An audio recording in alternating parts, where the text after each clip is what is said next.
So good morning to all. In the last lecture we have seen the different battery technologies up to lithium ion battery. So today we are going to have a look on next technology for energy storage, which is ultra capacitors. So as we all know that our electric vehicles or hybrid electric vehicles require frequent stop or frequent go operation, okay, stop and run operation. So the discharging and charging profile of the energy storage is highly in variation. Okay. So the average power required from the energy storage is very much lower than that of the peak power of comparatively relatively short duration required for acceleration and the climbing of hill. Okay. So in fact, what I would to say is that the energy involved or required in the acceleration and deacceleration is roughly two-thirds of that of the total amount of energy over the entire vehicle mission, okay, in urban driving or city driving. So in hybrid electric vehicle, the peak power capacity of the energy storage is more than that is more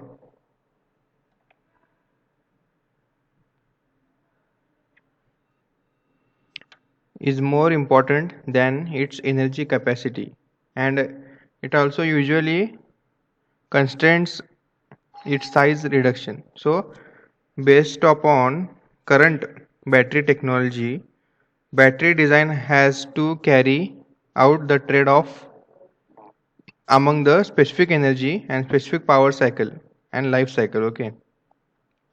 So the difficulty which we are facing in simultaneously obtaining high values of specific energy, specific power and cycle life has led to some suggestions.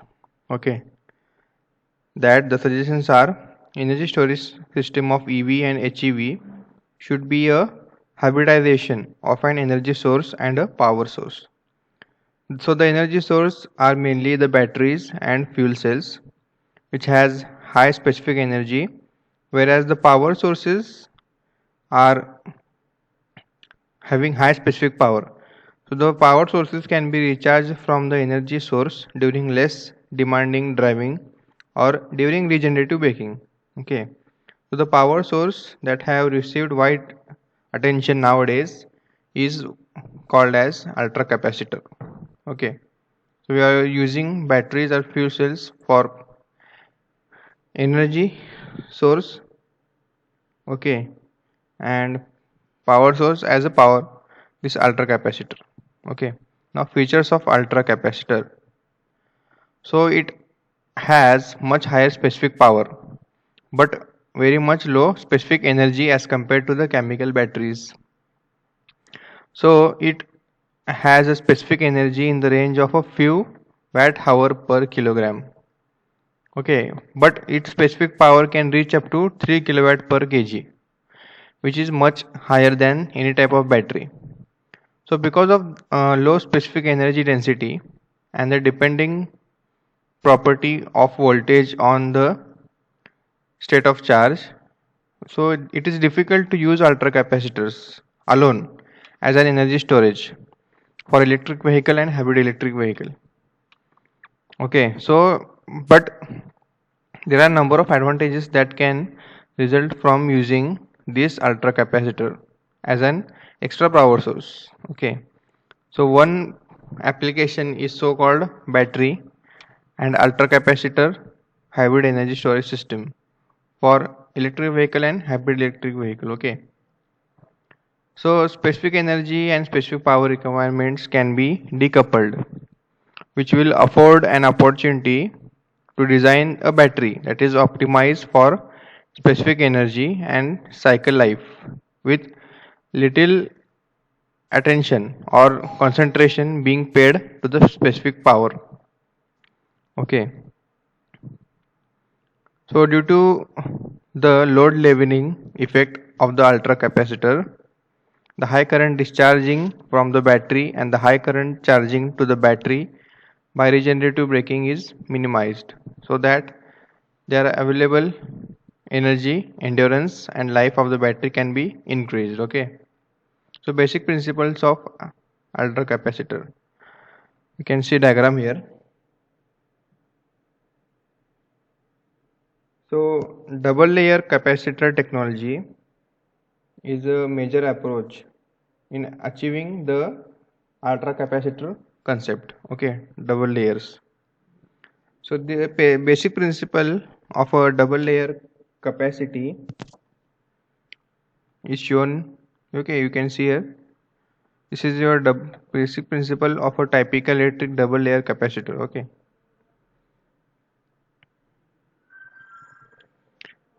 So in this case, two carbon rods are immersed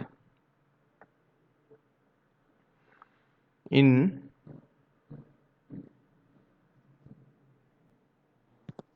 two carbon rods are immersed in a thin sulfuric acid solution. Okay, and these rods are separated from each other and charged around a voltage from 0 to 1.5 volt. Okay, so when we charge the electrodes, nothing will happen up to 1 volt. So after the voltage goes up to 1.2 volt, a small bubble will appear on the surface of both the electrodes. Okay, of both the electrodes. So those bubbles at a voltage above 1 volt, so it indicates electrical decomposition of water or the electrolyte. So after below the decomposition voltage of 1 volt, while the current does not flow, an electric double layer occurs at the boundary of the electrode. Okay, so double layer occurs at the boundary of these electrodes. Now the electrons are charged across the double layer and for a capacitor. Okay, so an electrical double layer, this one, works as an insulator only below 1 volt, which is decomposing voltage. So we will see some formulas over here. Energy stored energy E cap is expressed as E cap equals to half CV square. Okay, where C is the capacitance in Faradays and V is the usable voltage in volt. So by looking at this equation, it indicates that the higher the rated voltage V is desirable for large energy density capacitors. Okay, so up to now capacitors rated with an electrolyte has been about 0.9 per cell and 2.3 to 3.3 volt for each cell with a non-aqueous electrolyte. So there are a lot of advantages of using this electric double layer in place of plastic or aluminum oxide films in a capacitor, since the double layer is very thin than that of this oxide films and plastic. So capacity per area is quite large. So even if a few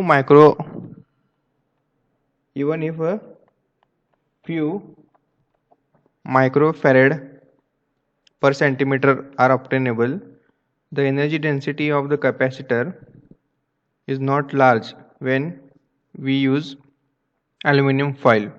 So for increasing capacitance, electrodes are made from specific materials that have a very large area, such as activated carbons. Okay, I think you have gone through the activated carbons. You have seen on the YouTube various videos of activated charcoal and carbons. Okay, So which are famous for their surface area. Surface area like 1000 to 3000 meter square per gram. Okay, these are very high surface areas. So if the weight of the electrolyte, same weight of electrolyte is added, 25 farad per gram is quite large capacity density. Okay, but the energy density of these capacitors, ultra capacitor, is far smaller than the secondary batteries. Okay, the specific energy of ultra capacitor at present is about 2 watt hour per kilogram. Okay, only one out of 20 of 40 watt hour per kilogram, which is available value of typical lead acid batteries. Okay, so while going to the performance of ultra capacitors, it can be represented by the terminal voltages during discharge and charge with the different current rates. So there are three parameters in a capacitor. First one, the capacitor itself, the series resistance, and the dielectric leakage resistance RL. Okay, this is your terminal voltage. So by understanding this equation, you can comment on the performance of the ultra capacitor. Okay, this is what the three components. First one, the capacitor itself, the series resistance, and the leakage dielectric leakage resistance RL. Okay, so ultra capacitor equivalent circuit is this one. As you have learned the different circuits, equivalent circuits of motor and transformer, generator, etc. This is the equivalent circuit of capacitor where your resistor Rs is in series with the capacitor. Vc is the voltage across the capacitor, Ic is the current. Okay, I is the supply current, IL is this leakage current. Okay, and your Vt is terminal voltage.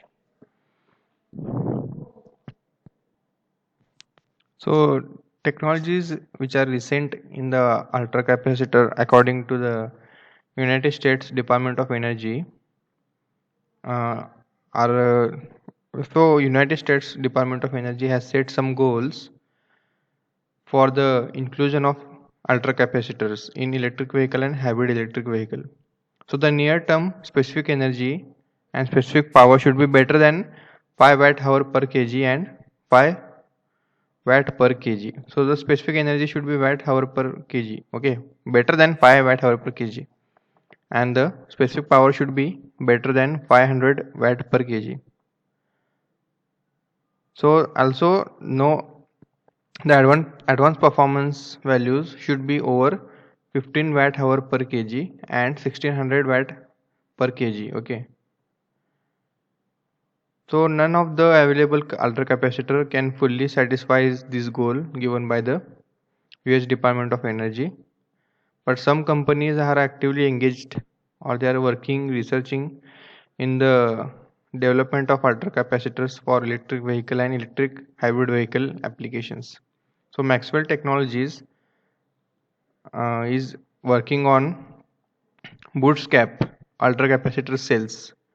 So 2600 farad at 2.5 volt, which is very high, and integrated modules of 145 farad at 42 volt and 435 farad at 14 volt are in production. Okay, so we have seen the information, so how the working, basic information, and what is ultra capacitor and the technologies of ultra capacitor. Okay, also the performance. So after this we are going to have a look on ultra high speed flywheels. Okay, so what is ultra high speed flywheels?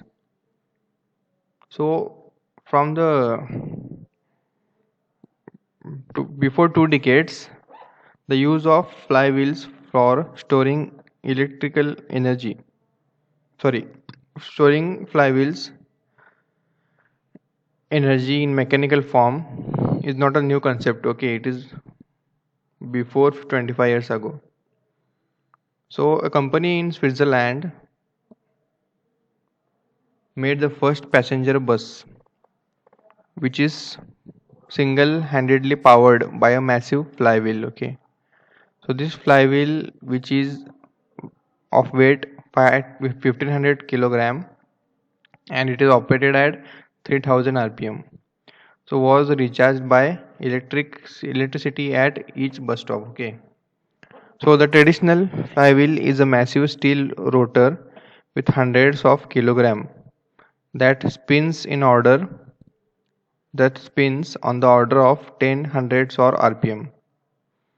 So the advanced flywheel is a lightweight composite rotor with tens of kilograms and rotates on the order of 10,000 rpm, okay, which is far greater than that of traditional flywheel. So it is called as ultra high speed flywheel. So the concept of this ultra high speed flywheels appears to be feasible means for fulfilling or satisfying the stringent energy storage requirements for electric vehicle and hybrid electric vehicle applications. Okay, in case of high specific energy, high specific power, long cycle life, and high energy efficiency. Also quick recharge, maintenance fee, and cost effectiveness, and also main point environmental friendliness. So how the flywheel operates? Okay, so rotating flywheel stores energy in mechanical energy in kinetic form, which is given by 1 half jf omega f square, where this jf is the moment of inertia of the flywheel in kg meter square per second, and this omega f is the angular velocity of the flywheel in radian per second. So at present, a speed of over 60,000 rpm has been achieved in some examples or simulations or prototypes. So with current technology, it is very difficult to directly use the mechanical energy stored in a flywheel to the propulsion of a vehicle due to the need of for continuous variation transmission, okay, CVT. The commonly used approach is to couple electric machine to the flywheel directly or through a transmission to constitute so-called mechanical battery. Okay, so the electric machine functioning as the energy input and output port, it converts mechanical energy into electric energy and vice versa. So this is the figure 10.14.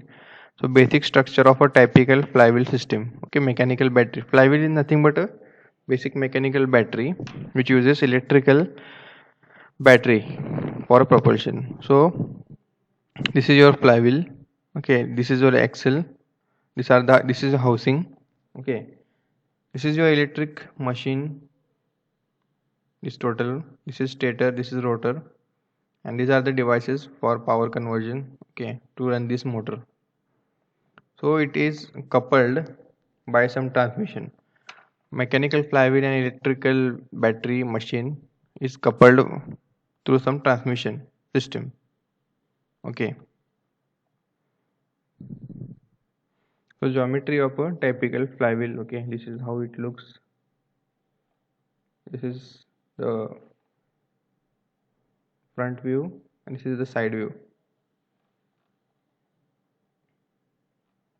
Okay.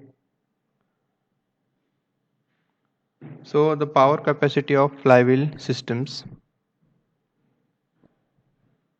So PF is the power capacity. PF is given by derivative of the EF, which is omega F TF dash. So where TF is the torque acting on the flywheel. Okay, TF is torque acting on the flywheel by electric machine. So when the flywheel discharges its energy, the electric machine acts as a generator and then it converts the mechanical energy of the flywheel into electric energy. So in other way, when the flywheel is charged, The electric machine acts as a motor and converts electric energy into mechanical energy stored in the flywheel. Okay. This equation 10.44 indicates that the power capacity of a flywheel system depends completely on the power capacity of electric machine. Okay. It depends completely on power capacity of our electric machine. So electric machine has two different characteristics in two different operating regions. First one is constant torque and then constant power region. So in constant torque region, the voltage of the electric machine is proportional to the angular velocity. Okay. So as the voltage increases, angular velocity also increases and the magnetic flux in the air gap is constant. And in constant power region, the voltage is constant and the magnetic field is weakened with increasing machine angular velocity. So in charge of the flywheel, that is accelerating the flywheel from a low speed omega 0 to a high speed which is omega max. The torque delivered from the electric machine is given as Tm is the torque delivered, Gf is your moment of inertia, so derivative of omega f.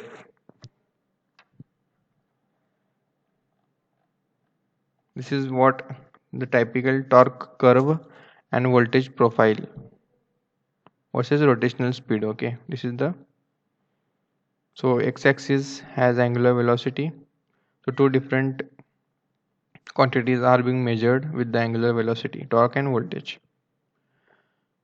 So up to this omega 0, which is the minimum or low speed, constant torque, the torque is constant, but the voltage is increased and the flux remains constant. Okay.